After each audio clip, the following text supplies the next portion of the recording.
പുസ്തക വിൽപ്പന, പ്രദർശനം, ചർച്ച, സൗഹൃദം, കവിയരങ്ങ്, ഇങ്ങനെ സാഹിത്യവുമായി ബന്ധപ്പെട്ട സർവ്വ മേഖലകളെയും സ്പർശിച്ചുകൊണ്ടാണ് ഷാർജ അന്താരാഷ്ട്ര പുസ്തകോത്സവം സമാപനത്തോട് അടുക്കുന്നത്. 11 ദിവസം ശരിക്കും ലോകത്തിൻ്റെ സാഹിത്യ തലസ്ഥാനമായി ഷാർജ മാറുന്ന കാഴ്ചയാണ് നമ്മളിവിടെ ഈ എക്സ്പോ സെൻറ്ററിൽ കണ്ടത്.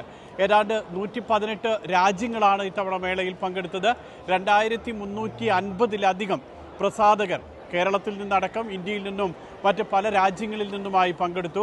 ഏറ്റവും അധികം അറബ് പ്രസാധകരാണ് ഇത്തവണ മേളയിൽ ഉണ്ടായിരുന്നത്. മറ്റൊന്ന്, ഗ്രീസ് ആയിരുന്നു ഇത്തവണത്തെ അതിഥി രാജ്യം. ഏറ്റവും ഒടുവിലായി സുഡാന് ഈ മേളയിലേക്കുള്ള എല്ലാ ഫീസും ഒഴിവാക്കി കൊടുക്കുന്ന ഒരു തീരുമാനം കൂടി ഇന്ന് പ്രഖ്യാപിക്കുകയും ചെയ്തു.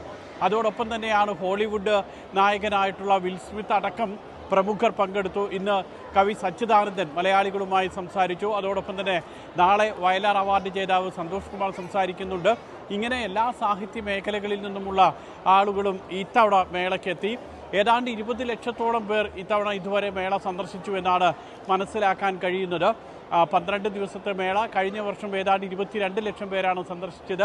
ആ കണക്ക് ഇത്തവണ മറികടക്കുമെന്നുള്ളതാണ് ഇതുവരെയുള്ള കണക്കുകൾ നമ്മൾ പരിശോധിക്കുമ്പോൾ വ്യക്തമാകുന്നത്. രാത്രി 10 മണി ഇവിടെ കഴിഞ്ഞിരിക്കുന്നു. ഇപ്പോഴും ഇതുപോലെ വളരെ സജീവമാണ് ഷാർജ അന്താരാഷ്ട്ര പുസ്തകോത്സവ വേദി. ഷാർജ എക്സ്പോ സെൻറ്ററിൽ നിന്നും മുഷീർ കൊടിയിലൊപ്പം സുരേഷ് പള്ളിമുറ്റം, മാതൃഭൂമി ന്യൂസ്.